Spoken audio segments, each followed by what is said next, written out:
Hello my friends, welcome back to my channel, and if you're new, welcome. My name is Meg, this is Moon Magic Spirit, and today we're talking all about Cancer season.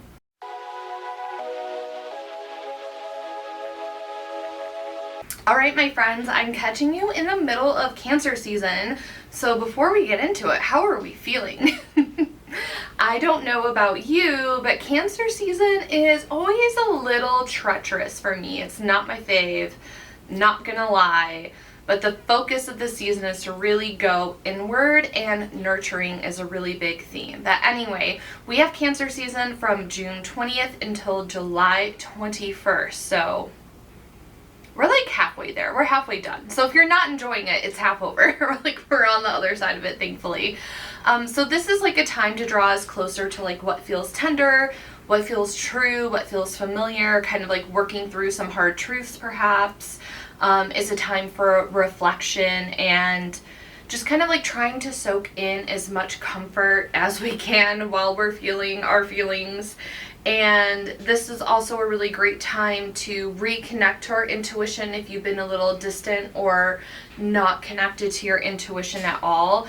And it's really a season to feel or to explore where we feel emotionally safe. So that's kind of like, I was like riding the waves at the start of Cancer season, and now that we're halfway through it, I'm like, okay, I need to start doing the work of figuring out where I feel emotionally safe because it's a little rough out there. Cancer is the baby of the water sign. She's a little crab. So it's like the first dip into the water. Like think about a crab on shore. Like sometimes they're in water, sometimes they're on shore. The water represents the depth, the intuition, our feelings. The shore is kind of like being closed off to that. So a crab is kind of like skirting all over. Like sometimes they're in the ocean swimming around, other times they're up on shore. If you think about it, a crab is really adaptive to be able to be on the land, on the shore, but also into the depths of the water. I also like to think of the ocean as a water sign. So we have the crab that's like dancing back and forth, like kind of in there. And then we have Scorpio where you're like really getting into the ocean and like you can't quite see the shoreline anymore. And then Pisces is like you're in the middle of the effing ocean and you have no idea which way is shore. You're like that in depth into your emotions, into your feels. So that's kind of how I like to map out and think of the water signs. Let me know if that resonates with you.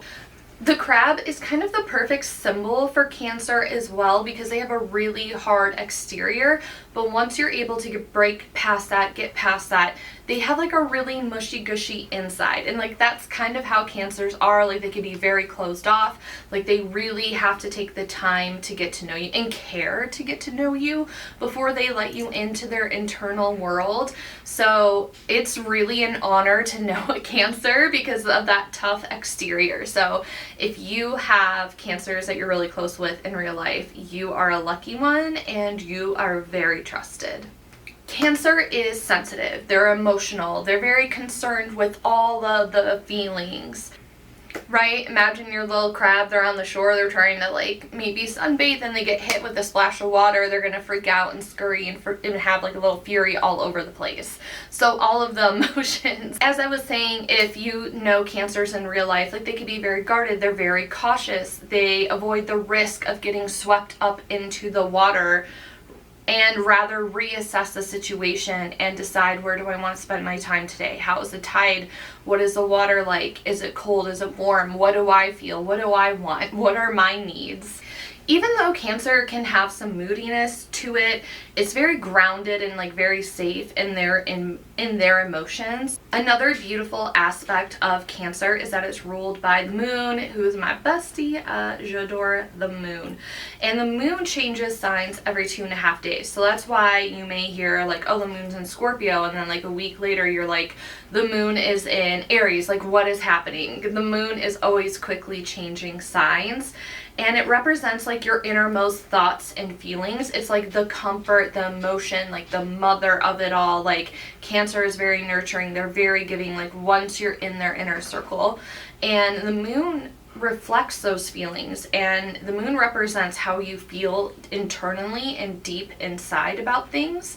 So when we're looking at our birth chart and looking at all the things, I have a Scorpio moon, so I'm always like, oh, I'm always crying, I'm always feeling the feels, because I have that really heavy water sign in the sign of the moon, which is already very much in touch with your emotions, in touch with your intuition.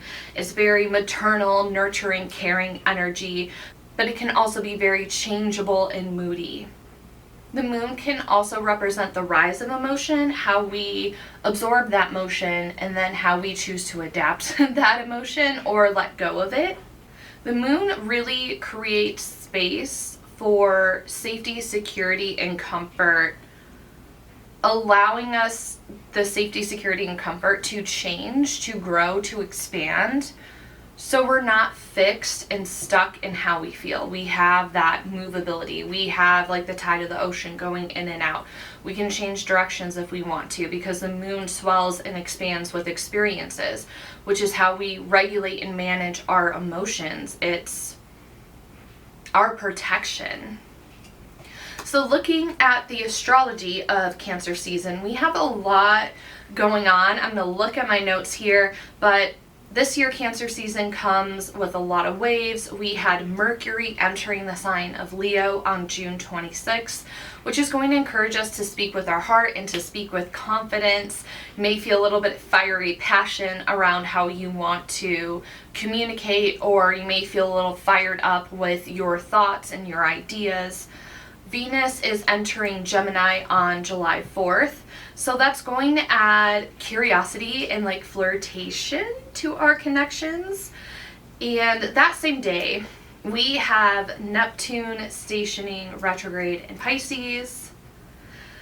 Neptune is the planet of illusion, delusion, getting lost in the sauce, and in Pisces, it's really lost in the sauce. So this is pulling back the veil on our illusions and asking us to trust the deeper truths that are underneath the fantasy of it all.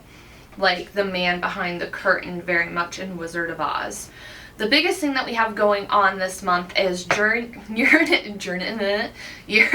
is entering Gemini on July 7th. And this is truly a once-in-a-lifetime shift that is going to spark revolution in how we communicate and process information. You may hear a lot of astrologers, especially on social media, talking about the United States having its Uranus return or making a big deal about this shift, about Uranus moving into the sign of Gemini. There could be a lot of fear mongering, so please be mindful of your sources and where you're getting information from. And it's not to take away the seriousness of Uranus, because it's a very momentous planet, but at the end of the day, what you need to remember is that Uranus wants us to do better, to be better. It pushes us. So if you look at the history of Uranus and their transits, it's a little cool. Let's go back to the last time Uranus was in Gemini. 1776 was a major year for the United States of America. It was when we declared our independence from Britain, so we had that major change, that upheaval going on, and every 84 years it changes signs. So that's kind of like where these bigger shifts come from. So think we had the Revolutionary War. 84 years after that, we had the Civil War, and then 84 years after that, we had World War II and the atomic bomb. So it's a lot. It's a lot. Uranus is a planet of upheaval, change, and innovation. So when it comes to thinking about this in 2025, it's about the AI boom, right? We're thinking about communication. We're thinking about innovation. AI boom. It's the era of disinformation and the chaos around disinformation.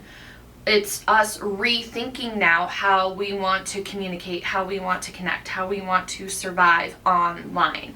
There's going to be major changes when it comes to the internet, when it comes to AI, when it comes to technology. And we got a preview of this in May of 2023 with the AI initial panic and the shifts in the internet. So like that was just the start of it.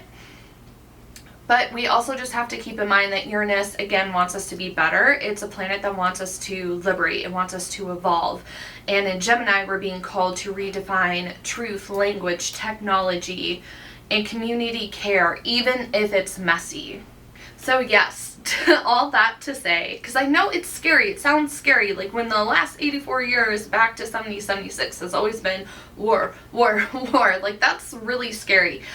So thinking about it now, hacking is another thing that could be an issue moving forward. More seriousness of hacking moving forward as this shift happens. And it's just that once in a lifetime spark and revolution in how we process and communicate information. It's just wild to think about that we're here now alive and Uranus is having its return back from all the way in 1776. So just a lot to think about. But that was a lot of information to throw at you in a Cancer season video, but I didn't want you overly panicking about this placement because I've seen a lot of fear mongering on the socials.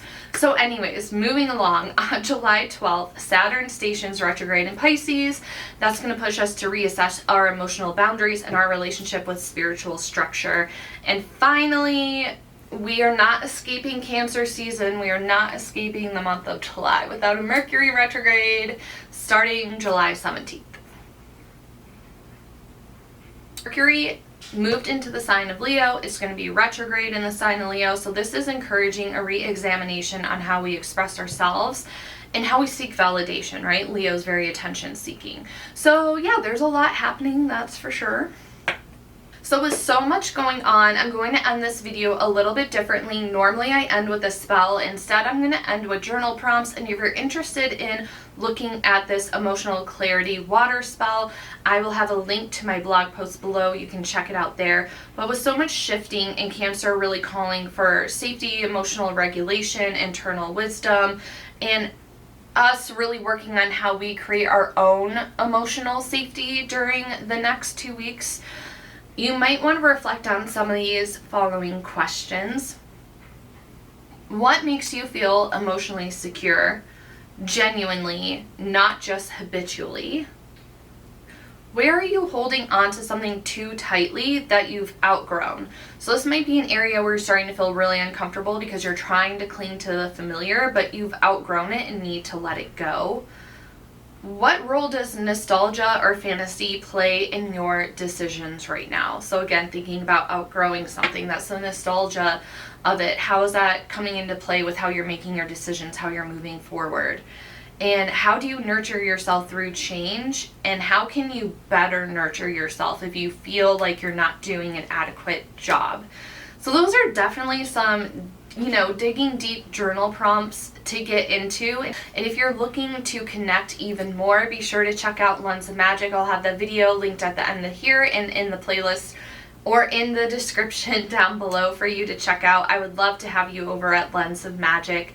Please let me know if you have any questions in the comments down below. And how are you experiencing Cancer season personally? I would love to hear from you. As always, don't forget to subscribe. Thank you for your time and energy, and I will see you in the next one. Bye, everyone.